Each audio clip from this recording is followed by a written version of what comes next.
This is my very first try of ALGOLOK, the easiest programming language ever.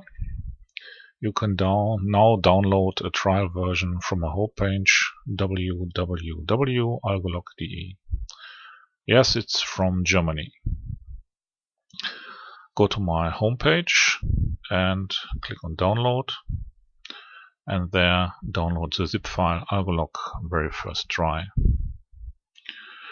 Just save the zip file to a desktop or any folder you want,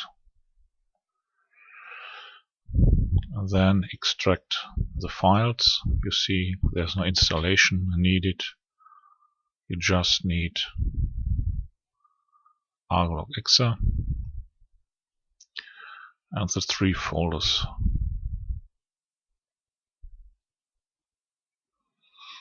When you start ALGOLOK, just delete this. When you start ALGOLOK,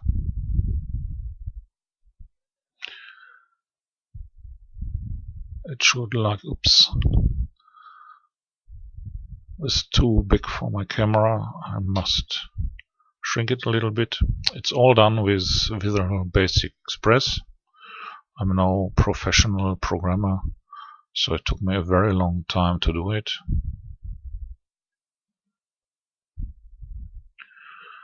You need the framework. If the program don't starts, please install the newest framework from Microsoft. Okay, this should do. Let's try.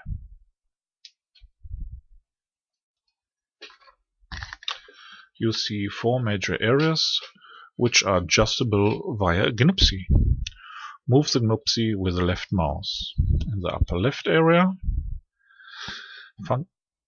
it's called workflow, you create the program flow. It flows from top to bottom, from start to stop. The upper right area function block successively defines the function to be performed. Left below you see the error messages, right below the display to the user when the program is executed at runtime. At the top you see the menu items. With project you can load or save a project. Step runs the single workflow step by step. Stop will stop the flow. Below the menu item there are icons for several functions. The icons on the left belong to the workflow area. On the right side the icons belong to the function block. With a large button in the middle, one goes to the object management, with which you can display and create objects. Each part initially offers only start and stop. With 4 simple icons, 1 for statement, 1 for branch, and 2 for loop, begin and base, you can extend the workflow. Only the loop allows you to bring the process back upwards. A single workflow called part. There are any number of parts. With the button New Part, one can either create own parts and call it explicitly, or use parts of objects that are called when the event occurs. A good example of an object event is a click event of a button. If the user clicks in your program on the button, then it is executed what you have programmed in the click event. So let's execute the part by pressing step.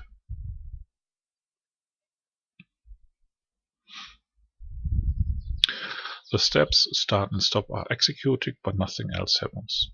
Right? Because we need to define a function that executes a command. So we define the first function block. This is done by marking with the left mouse button and pressing the button Insert Function Block. Select the function block. Now 4 lines open in the function block. Also, the function block is stepped from top to bottom. The notation in the function line is always the same. The first cell contains the function, followed by the parameters that are used by the function. So joining a first function. One clicks in the first cell of the row and click on the button Fx. it appears a small list that displays all available functions. Let's take the first add. The function is entered in the first cell. You could also write it manually. To determine now what parameters add has, you click in the next empty cell and then clicking the button param fx. All possible parameters are displayed. You can select one, but it can be done without. If you want to add the natural numbers 1 and 3, you can write it directly.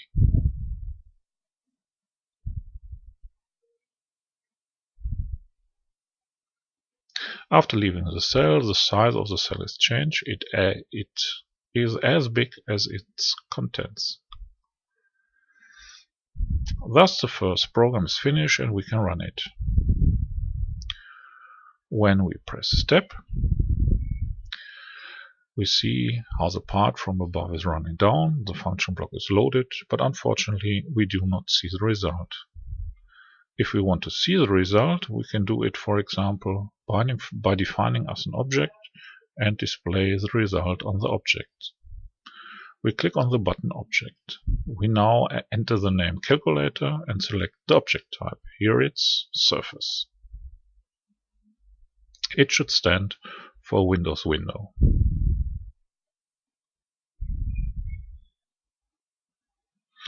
Currently there's only global selectable for area. If there were other parts, you could also pick a specific part for area, depending on the object type. Certain object types, variables, can in fact be valid only in one part. Everything else is global. That means valid everywhere. By pressing Insert, we declare the object in the program and close the window. Now we can show the object. We use the specific function showSurf. Thus, one marks the function block and choose in the next line showSurf. Again, we could choose the parameters. Here it's enough to specify the name of the object. So we enter into the second cell, Calculator.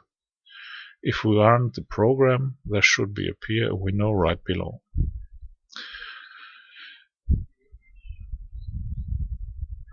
It's a fully functional window.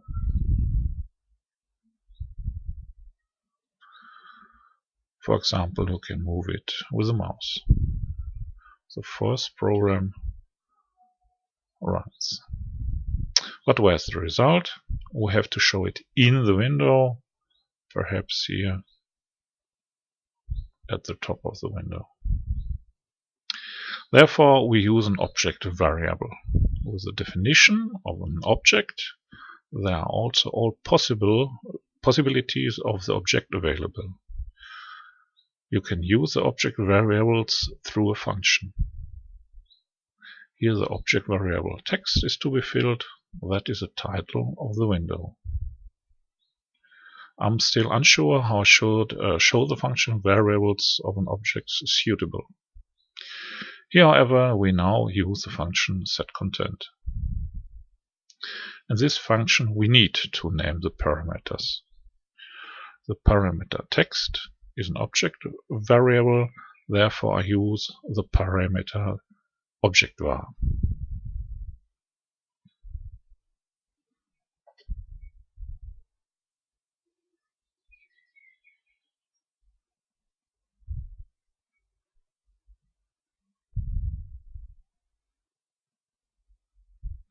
To reference the object variable, you have to mention the name of the object and the name of the variable.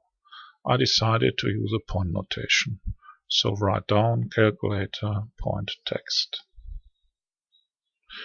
The result of the calculation in line 1 we can achieve with a reference.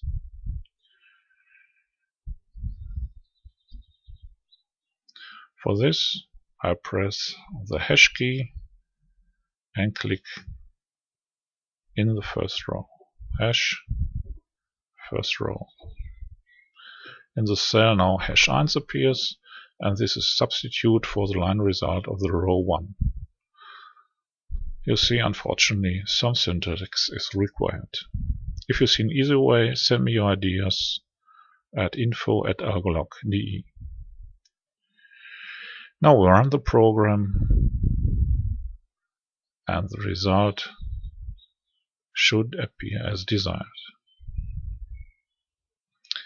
There is 1 and 3 are 4. I hope you get the ideas of ALGOLOK and you like it.